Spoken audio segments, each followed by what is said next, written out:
تو میرے پیارے آقا صلی اللہ تعالی علیہ وسلم کے پیارے دیوانوں، حضرت ہاجرہ کو کانفیڈنس تھا، بس اللہ پر بھروسہ کر کے چکر لگا رہی تھی، اور پھر وہ جو میلین اخضرین ہے، گرین لائٹ جہاں دوڑنا ہوتا ہے، تو وہ جگہ نشیب میں تھی، وہ پہاڑ پر تھی، تو پھر وہ دیکھتی تھی۔ آج بھی آپ جب میلین اخضرین میں دوڑیں، مرد حضرات، عورتیں نہیں، مرد حضرات جب دوڑیں تو کعبے کی طرف دیکھیں، وہاں پر حضرت اسماعیل علیہ السلام بیٹھے ہوئے تھے، انہیں چھوڑ کر وہ تو دیکھ رہے تھے کہ بچہ ابھی ہے تو صحیح، سلامت تو ہے، روح تو نہیں نکل گئی، پریشان تو نہیں ہے۔ تو وہاں جب پہنچتی تھی تو حضرت اسماعیل نظر آتے تھے، تو ادھر دیکھتی تھی باقاعدہ کہ بیٹا ہے۔ تو میرے پیارے آقا صلی اللہ تعالی علیہ وسلم کے پیارے دیوانوں، پھر جب 7 چکر مکمل ہوئے تو انہوں نے دیکھا کہ جہاں پر حضرت اسماعیل علیہ السلام کو چھوڑی تھی وہاں پر پانی کا چشمہ نکل آیا ہے۔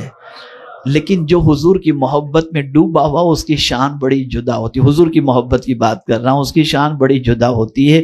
تو اعلیٰ حضرت عظیم البرکت امام عشق و محبت میرے آقا کی شان بیان کرتے ہوئے کہتے ہیں، ان کو بن مانگے ملا، ان کو رگڑ کر ایڑیاں، یعنی حضرت اسماعیل کو ایڑیاں رگڑنی پڑی نا، آپ نے اپنے پیر سے ایڑیاں جو رگڑی، وہاں پر سرکار کی شان میں کیا فرماتے ہیں اعلیٰ حضرت، ان کو بن مانگے ملا، ان کو رگڑ کر ایڑیاں، صاحب کوثر کے ہمسر صاحب زمزم نہیں، یعنی حضور کے برابر حضرت اسماعیل کی شان نہیں، پروردگار کے پیارے حبیب نے مانگا ہی نہیں، بن مانگے میرے کریم نے ان کو جام کوثر عطا فرما دیا۔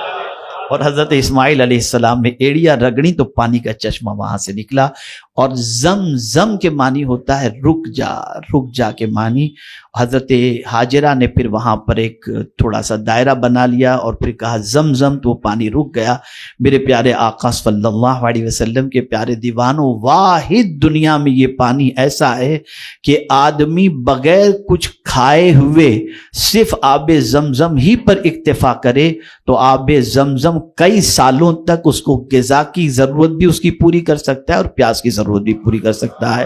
اور جس مقصد کے لیے آب زمزم پیا جائے اللہ تعالیٰ اس مقصد کے اندر کامیابی عطا فرماتا ہے۔ اور یہ بات یاد رکھیں، آب زمزم میں دیکھنا، جیسے اس میں آب زمزم ہے تو ہم یوں دیکھیں آب زمزم کو، تو فرمایا گیا، حضور صلی اللہ علیہ وسلم فرماتے ہیں آب زمزم میں دیکھنے سے اللہ تعالیٰ دل سے نفاق کو دور فرما دیتا ہے۔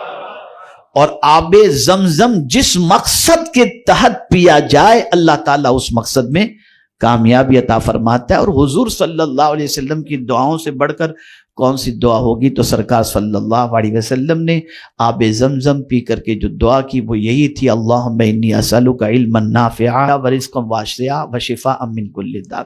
میرے پیارے آقا صلی اللہ علیہ وسلم کے پیارے دیوانوں، اب آپ منی کے حوالے سے جانتے ہیں کہ منی وہ وادی ہے جہاں پر حضرت ابراہیم علیہ السلام نے اپنے بیٹے حضرت اسماعیل علیہ السلام کی قربانی پیش کی۔ کوشش کیجئے گا کہ مسجد خیف کے اندر جو منی کے اندر واقع ہے وہاں پر جو کچھ بھی ممکن ہو سکے، جتنا ممکن ہو سکے وہاں جا کر کے نماز ادا کرنے کی، یعنی ایک بار ہی صحیح کوشش کریں، اگر پہنچ سکتے ہوں تو وہاں پہنچ کر 2 رکعت پڑھ لیں، اس لیے کہ مسجد خیف وہ مسجد ہے جہاں پر 70 انبیاء کرام نے نماز ادا فرمائی ہے۔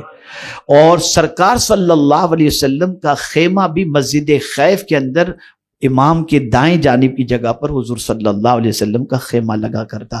اعلیٰ حضرت عظیم البرکت امام عشق و محبت مسجد خیف میں گئے تو دیکھا، قربان جائیے، ان کی نظر حدیث پر بڑی گہری تھی۔ اعلیٰ حضرت کے سامنے ایک حدیث آ گئی کہ جب اللہ کا کوئی نیک بندہ اللہ کا ذکر کرتا ہے تو شہد کی مکھیوں کی طرف بن بنانے کی آواز آتی ہے۔ تو اعلیٰ حضرت جیسے ہی مسجد خیف میں انٹر ہوئے تو دور سے ایسی ہی کوئی آواز اعلیٰ حضرت کو آنے لگی کہ جو ہے وہ شہد کی مکھیاں جیسے بن بناتی ہیں۔ تو اعلیٰ حضرت نے غور سے دیکھا تو دیکھا کہ کوئی چادر اوڑے ہوئے وہاں پر موجود ہے۔ تو اعلیٰ حضرت نکلے کہ چلو میں ان سے دعا کراؤں۔ ہم اور آپ کیا دعا کراتے ہیں، کبھی ہم نے کیا دعا کروانی چاہیے وہ بھی ہم نہیں جانتے، ہمیں تو بس مال، ٹینشن، اڑگم تڑگم، بس یہ دعا سب ٹھیک ہے، چلیے یہ دعا بھی اپنی جگہ پر ہے، لیکن سب سے بڑی دعا کیا ہے، کیا کروانی چاہیے؟ اعلیٰ حضرت فرماتے ہیں کہ میں نے سوچا کہ میں چل کر ان سے اپنے لیے مغفرت کی دعا کراؤں. تو فرماتے میں نکلا، ابھی ان کے قریب بھی نہیں پہنچا تھا، تھوڑے سے فاصلے پر تھا کہ انہوں نے چادر سے منہ نکالا، پلٹ کر مجھے دیکھا اور کہا جا اللہ تعالیٰ تیری مغفرت فرمائے.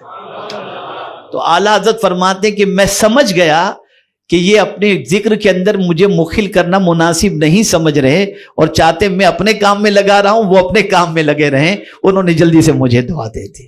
تو میرے پیارے آقا صلی اللہ علیہ وسلم کے پیارے دیوانوں، یہ ہے مسجد خیف. اور منہ بہت عظیم وادی ہے، جیسا کہ میں نے اس سے پہلے عرض کیا، حضرت ابراہیم علیہ السلام اور حضرت اسماعیل علیہ السلام.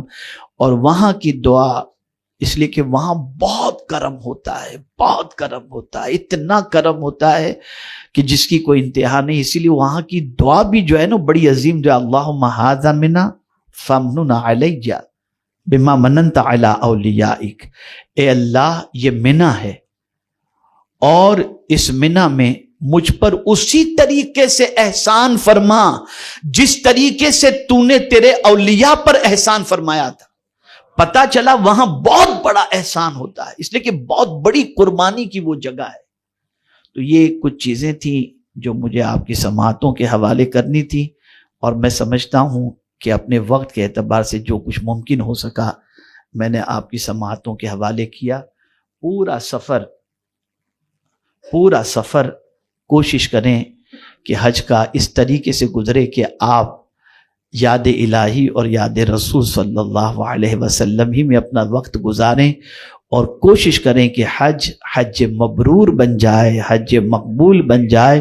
خرافات سے، گناہوں سے صرف برداشت، صبر صبر صبر، اور اپنا سفر جاری رکھیں. اللہ کرے کہ آپ سب کا سفر حج مقبول کے اندر بدل جائے، اور سارے حاجیوں کو حج مبرور کی سعادت اللہ عز و جل نصیب فرمائے.